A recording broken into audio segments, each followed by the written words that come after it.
এখনো যদি ঐক্যবদ্ধ না হওয়া যায়, তাহলে এখন এত বড় সাহস হয়ে গেছে হিন্দুরা আমাদের এই বাংলাদেশে বসে মুসলিমদেরকে জবাই করা শুরু করেছে। এতদিন ভারতে করেছে, পিটিয়ে হত্যা করেছে। আল্লাহর নবীর সাহাবী আলী রাদিয়াল্লাহু তাআলা আনহুর সঙ্গে আমির মুআবিয়া রাদিয়াল্লাহু তাআলা যুদ্ধ হচ্ছিল। সে সময় এখন যেমন আমেরিকা সুপার পাওয়ার, এ সময় ছিল রোম আর পারস্য, দুইটা পরাশক্তি ছিল। রোম সম্রাট আমির মুআবিয়ার কাছে পত্র লিখলো, আমরা জানতে পেরেছি তোমার খলিফা তোমার উপরে অসন্তুষ্ট, তোমার উপরে জুলুম করছে, তোমার বিরুদ্ধে যুদ্ধ করছে। আমরা এই অন্যায় বরদাস্ত করতে পারি না, আমরা তোমার পক্ষে দাঁড়াতে চাই। তুমি যদি চাও, রোম সম্রাট তার পূর্ণ শক্তি দিয়ে তোমার পাশে দাঁড়াবার জন্য প্রস্তুত রয়েছে। কি দরদ, কি মায়া! আল্লাহর নবীর সাহাবীরা বুঝতে পারেন। আমির মুআবিয়া রাদিয়াল্লাহু তাআলা তখন বলেছিলেন, ঠিক আছে আসো, তাই বলেছিলেন। আমাদের এটা থেকে শিক্ষা নিতে হবে। আমির মুআবিয়া রাদিয়াল্লাহু তাআলা লিখেছিলেন, ইয়া কালবার রোম, ওহে রোমের কুকুর, আমার খলিফার সঙ্গে আমার যুদ্ধ হচ্ছে। এই সুযোগ নিয়ে যদি মুসলিম ভূখণ্ডের দিকে এক কদম বাড়াতে চাস, আলীর পক্ষে যুদ্ধ করতে গিয়ে সর্বপ্রথম যে লোকটা জীবন দেবে সে আর কেউ নয়, সে হচ্ছে আমির মুআবিয়া রাদিয়াল্লাহু তাআলা আনহু।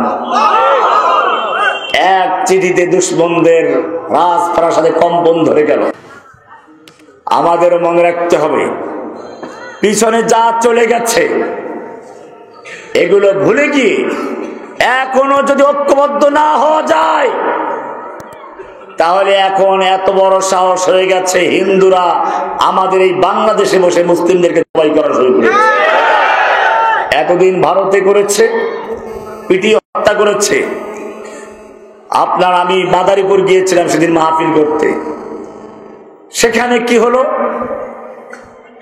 একটা স্কুলের ভিতরে মসজিদ নেই, ওরা একটা জায়গায় নামাজের জন্য নির্ধারণ করেছে। এরপরে নিজেরা টাকা দিয়ে মাইক কিনেছে, আজান দিয়েছে। আজান শোনার পরে ক্ষিপ্ত হয়ে ওখানে হিন্দু ছাত্ররা মুসলমান ছাত্রদের উপরে চড়াও হলো, তাদের হাত পা ভেঙে হাসপাতালে পাঠিয়ে দিয়েছে। এটা আমি ইন্ডিয়ার কোন গল্প করছি না, বাংলাদেশের গল্প। এত বড় সাহস কোত্থেকে আসে?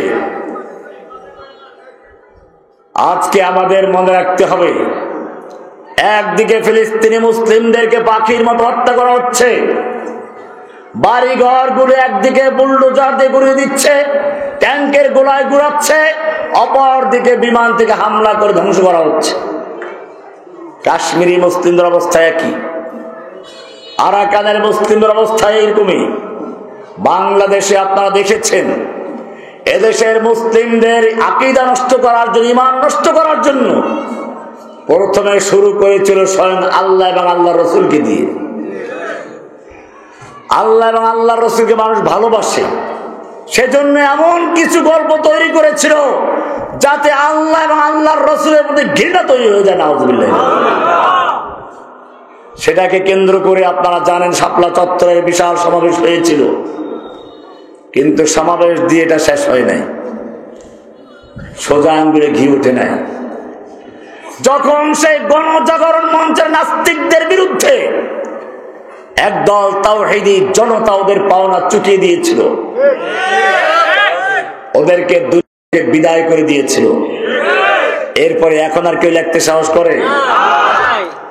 বুঝতে হবে,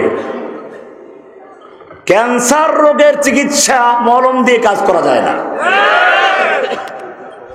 আপনি এক জায়গায় কিছু একটা হয়ে গেছে, ডাক্তার দেখালেন, গ্রামের ডাক্তার মলম দিল, হোমিও চিকিৎসা দিল, শহরে গেলে অ্যান্টিবায়োটিক দিল, কোনো কাজ হচ্ছে না।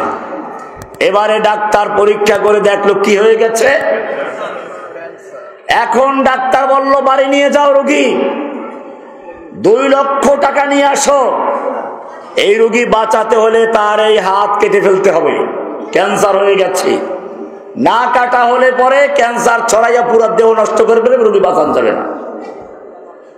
লোকটা বাড়িতে এসে এখন টাকা জোগাড় করে, 2 লক্ষ টাকা জোগাড় করতে হবে, জমি বিক্রি করে, ছাগল বিক্রি করে, হাঁস মুরগি পর্যন্ত বিক্রি করে, মসজিদে হুজুরকে দিয়ে দোয়াও পড়ায়, কেন? যেন ভালো করে কাটতে পারে। সকাল টাকাগুলো শহরে নিয়ে গেল, ডাক্তারকে টাকা দিল, ডাক্তার অপারেশন রুমে রোগীটাকে নিয়ে গেল, হাতটা কেটে আলাদা করে ব্যান্ডেজ করে দিল। আজ পর্যন্ত কেউ কি বলেছে ডাক্তার সাহেব তার রুমের ভিতরে নিয়ে একটা লোকের হাত কেটে ফেললো কেন? বলে কেউ? ওই রোগী নিজে বলেছে। কেন বলে? কারণ জানে যে এই হাতটা না কাটলে বাকি অংশ বাঁচানো। এটা যদি পরিষ্কার বুঝে থাকেন, ডাক্তার যেরকম ভাবে একটা দেহের থেকে ক্যান্সার যুক্ত অঙ্গকে ফেলে দিয়ে বাকি দেহকে বাঁচাবার চেষ্টা করে, আল্লাহ রাব্বুল আলামিনের নির্দেশ হচ্ছে যদি মুসলিম ভূখণ্ডে, মুসলিম পৃথিবীর বুকে কোন ক্যান্সার দেখা যায় যে আল্লাহ এবং রাসূলকে গালিগালাজ করে, আল্লাহর দ্বীনকে তুচ্ছ-তাচ্ছিল্য করে, অমুসলিম জাতি ও যদি এই সমাজে দুনিয়াতে থাকে গোটা জাতিকে ধ্বংস করার চক্রান্ত করবে। সেজন্য তোমাদের কাজ হচ্ছে ডাক্তার যেরকম ভাবে অপারেশন করে ক্যান্সারকে অপারেশন করে ফেলে দেয়, ঠিক তেমনি ভাবে দুনিয়ার ভিতরে যেটা ক্যান্সার হবে ওটাকে অপারেশন করে দুনিয়া থেকে বাইরে করতে হবে।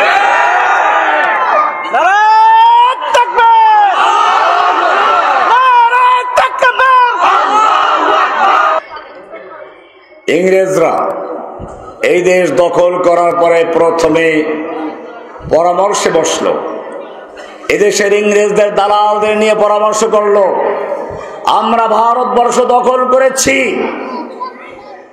এখন কিভাবে আমাদের ক্ষমতা স্থায়ী হতে পারে সেই জন্য পরামর্শ দাও। এদেশের হিন্দু দাদারা এবং কিছু নামধারী মুসলিম আলেম, পীর সুফি, যারা পরবর্তীতে নবুয়ত দাবি করেছে, গোলাম মোহাম্মদ কাদিয়ানী সহ, এই লোকগুলো পরামর্শ দিল ভারতবর্ষে একমাত্র শুধুমাত্র শত্রু হচ্ছে মুসলিম উম্মাহ, মুসলিম জাতি। যতক্ষণ পর্যন্ত মুসলমানরা ভারতবর্ষে শক্তিশালী থাকবে অতক্ষণ পর্যন্ত ইংরেজদের শাসন টিকতে পারে না।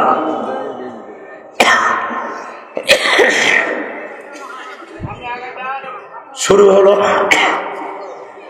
মুসলিমদের হত্যা করা, ধ্বংস করার চক্রান্ত। ডক্টর টমসন একজন ইংরেজ দার্শনিক এবং ঐতিহাসিক লিখেছেন, আমার সৃষ্টিকর্তার কসম, দিল্লির সেই চাঁদনি চক থেকে খয়বর পর্যন্ত বিশাল বিশাল রাস্তার দুপাশের বড় গাছগুলোর এমন কোন গাছ বাকি ছিল না যে গাছের প্রত্যেকটা ডালে ডালে এক একজন আলেমকে ফাঁসিতে ঝুলানো না হয়েছিল। ওলামায়ে কেরামদেরকে শুয়োরের চামড়ার ভিতরে ঢুকিয়ে ঘোড়ার পায়ের সঙ্গে বেঁধে দিয়ে দৌড়ানো হয়েছিল।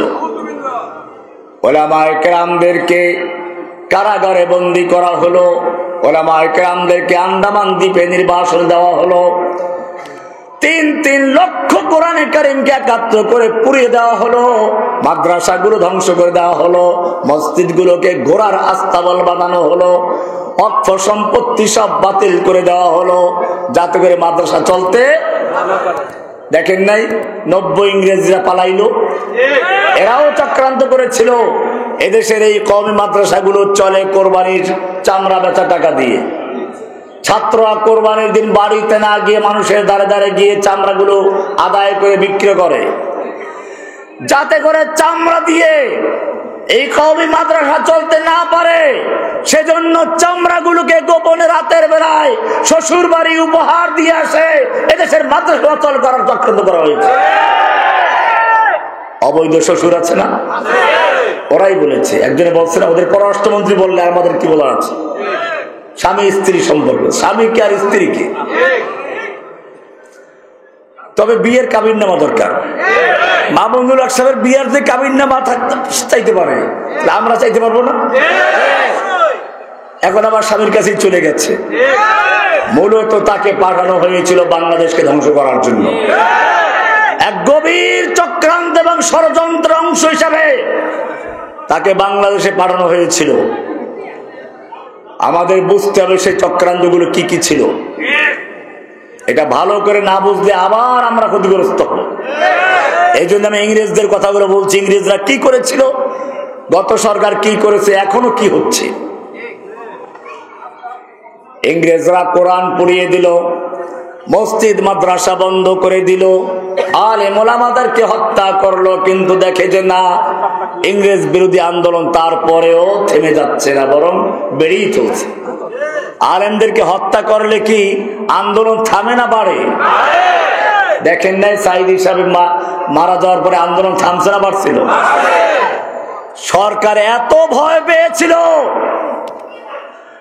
সরকার বুঝতে পেরেছিল জীবিত সাইদির চেয়ে মরা সাইদি লক্ষ কোটি গুণ শক্তি নিয়ে যদি তার জানাজা ঢাকায় হয়, তাহলে জীবিত সাইদি নয়, মৃত্যু সাইদি হাসিনার তক্তা উল্টে দেওয়ার জন্য যথেষ্ট ছিল।